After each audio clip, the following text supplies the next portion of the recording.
L'équipe MVRDV, l'équipe de Winnie Maas, d'abord, est-ce que cet enjeu du poétique est quelque chose qui vous paraît important? Est-ce que c'est une façon d'engager la réflexion sur la ville que vous partagez?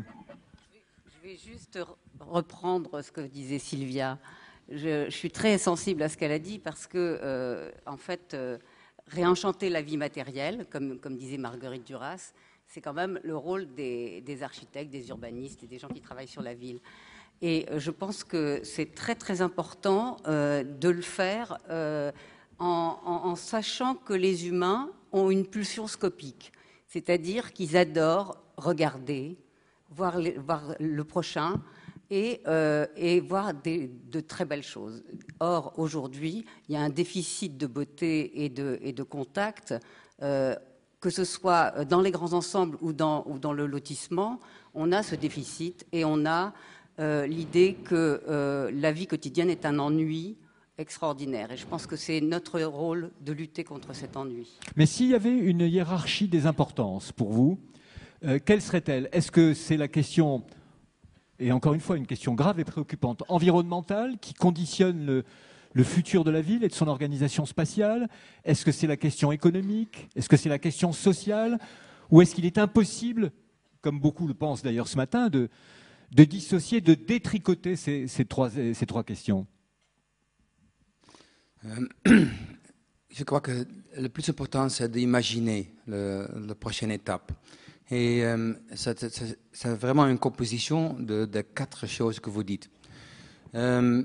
Donc, à quelle manière de vraiment proposer des choses qui sont imaginables, qui sont raisonnables, qui ont une certaine urgence et qui peut comprendre aussi.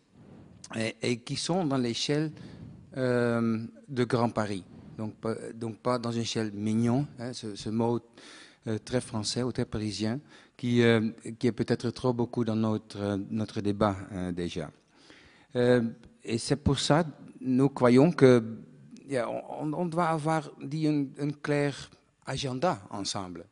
Et on doit trouver peut-être un slogan, un mot où on se peut réunir et on peut dire ça c'est Grand Paris pour nous. Et pas seulement pour nous, mais aussi pour l'Europe. Parce que on n'a pas parlé beaucoup aujourd'hui sur ça, mais on doit comparaître cette situation métropolitaine avec les autres métropoles. Il en sera beaucoup, pardon, mais il en sera beaucoup question en début d'après-midi tout à l'heure. C'est vraiment une question qui va être abordée et qui est en effet extrêmement importante. Oui. Oui, tout à fait. Parce qu'il y a quelque chose à dire sur ça, parce que on veut être vraiment parisien, donc différent. Et je crois aussi que c'est très important d'agrandir peut-être cette différence dans le paysage européen. Ça agrandit peut-être beaucoup d'interdépendance entre les villes. Et donc, ça augmente la stabilité européenne et je crois que c'est un rôle fondamental pour la ville, pour le métropolitain de l'Europe. Est-ce que vous y voyez une dimension culturelle? Je veux dire par là, est-ce que l'Europe, qui est porteuse d'une histoire, d'une mémoire, d'une créativité extraordinaire, n'a pas la possibilité là, dans ces villes qui sont en réseau, beaucoup l'ont dit ce matin, comment au fond Paris interroge Londres, qui interroge Berlin, qui interroge Barcelone. Quelque chose peut se dégager de ce système-là, qui est l'expression d'une culture européenne. Est-ce que le Grand Paris pourrait être là aussi, décidément, un signal fort, l'expression de cette culture européenne? Un des mots qui sont importants de cette question, c'est d'être exemplaire. Quand il y a quelque chose que je peux lire dans l'histoire parisienne urbanistique, que vous avez fait beaucoup d'exercices extraordinaires dans ce monde urbain. Vous avez fait des expériments, évidemment, avec avantages et désavantages, mais vous avez fait ça. Donc, dans cette tradition, je veux positionner le Grand Paris de Grand Paris. Et je crois, là c'est peut-être un mot clé dans notre proposition, qu'on doit peut-être un peu aider cette culture. À quelle manière? Par pousser, par dire peut-être on doit renforcer le débat, renforcer la synthèse qui est si important dans le cité, dans le city. Et donc, on doit peut-être pousser Grand Paris un peu plus. Ce n'est pas Grand Paris, peut-être c'est Paris plus petit. Ça veut dire que je voudrais proposer qu'on se concentre sur une certaine proximité. Et ça donne à vous un espace culturel, un espace d'expériment, parce que vous êtes forcé de faire de l'innovation, plus que quand on a l'espace infini. Et cette intensification peut être un slogan pour Paris ou pour cette opération. Mais comment répondre aussi à la question de l'équilibre social ? Beaucoup de ceux qui sont intervenus jusqu'ici disent au fond que c'est la mobilité, c'est-à-dire la question du transport, comme la circulation du sang dans un organisme au fond. C'est ça qui peut empêcher la nécrose. Est-ce que la question sociale est à vos yeux d'abord une question de connexion et de mobilité ? Ça c'est clair, mais aussi la densité. Ça peut-être vous oubliez. Quand on a un transport long, depuis ici à Rotterdam par exemple, ça ne dit rien. C'est confortable, oui, mais ce n'est pas un espace social dans la manière que vous aimez à dire.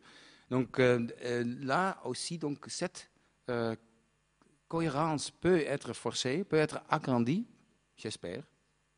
C'est l'hypothèse qu'on doit discuter avec cette densification. Et ça aide aussi, je crois, parce qu'il y a des side effects qu'on doit discuter, qu'on peut concentrer cet accès, cette infrastructure. On peut utiliser l'argent qu'on peut-être a besoin pour réorganiser les rocades qui entourent Paris, que je déteste, et qui est vraiment une chose impossible dans cet effort. Pour utiliser ce type d'argent. Pourquoi vous la détestez ? Pourquoi la détestez-vous ? Parce que ça c'est une évitation. On évite la cité avec ça. On vient avec le TGV aux directions de Disneyland et on continue aux Alpes. Où est Paris ? Je ne sais pas. On a évité ce moment. Donc, je crois qu'il est important que que la ville utilise tout ce qui est possible pour faire un futur qui est vraiment nécessaire maintenant dans le monde de crise, pour avoir vraiment une destination neuve dedans. La question du transport tout de même, surtout à quelqu'un comme vous, je parlais de culture européenne, alors s'agissant des transports et des moyens de transport que vous utilisez, il y a des parallèles intéressants à faire avec nous. Est-ce qu'il faut débarrasser la ville de l'automobile ? Est-ce qu'il faut privilégier le déplacement des piétons, des transports en commun, des vélos ? Là encore, quelle est votre lecture de cet enjeu-là ? C'est très facile à dire, évidemment, qu'on veut tout ce type d'infrastructure dedans. Mais, par exemple, quand on veut utiliser le vélo, la seule manière qu'on veut utiliser ça, on doit intensifier la ville, parce que c'est trop loin d'être depuis Orly jusqu'à Saint-Denis. Donc là, on peut ajouter ça. Mais je crois aussi que on doit développer des choses qui sont fines, comme le vélo, mais aussi qui sont assez forts. C'est très gentil que vous avez fait des tramways, mais c'est trop mignon pour votre problème.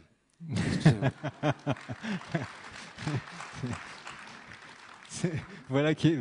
Oui, je vous en prie, bien sûr, monsieur. Donc ça a été assez mal perçu, mal compris, je crois, ce Paris plus petit, parce que jusqu'à maintenant, on a parlé de polycentrisme. Nous avons fait un diagnostic, on a vu que le polycentrisme, malheureusement, glisse vers la ségrégation, glisse vers la polarisation. Pleine commune, il y a 900 000 personnes, il y a 25% de chômage, etc. Donc on s'est dit, polycentrisme, c'est une solution possible, peut-être, de sortir de là. Une deuxième solution, une deuxième stratégie urbaine, ça a été celle-là. Donc, vous parlez de culture européenne, Léo Landevini en particulier, portait cette idée-là. Est-ce qu'on peut approcher Paris en tant que métropole du point de vue de la centralité? Et du coup, donc, ça a été cette stratégie qui est parfois caricaturale, qui est la stratégie de la centralité. Jusqu'où on peut pousser la centralité, justement pour lutter contre la balkanisation, contre les ségrégations, contre les disparités d'une métropole parisienne. Et ça, ce n'est pas un projet en tant que tel, c'est une énorme stratégie urbaine qui lutte contre justement ces ségrégations-là. Donc plus petit, c'est un peu dans ce sens-là. Voilà. Mais on avait assez bien compris quand même l'esprit dans lequel vous étiez, que c'était justement une volonté de faire en sorte que la mixité, ce qu'on appelle nous la mixité sociale, se fasse plus facilement dans un territoire qui est en effet plus dense, quoi. Donc on avait assez bien compris. Mesdames et messieurs, d'abord, merci infiniment de la qualité de votre écoute. Peut-être que ça vous a paru long, mais je pense qu'il est important que chacune des équipes ait bien posé la lecture qu'elle fait des enjeux, même si en effet on peut regretter quelquefois que ça vous semble un peu court et que ça passe vite. Mais je crois qu'on a bien entendu ce que vous aviez envie de vous dire. Donnons-nous quelques minutes pour vos questions avant d'aller déjeuner, je vous en prie. Merci à vous.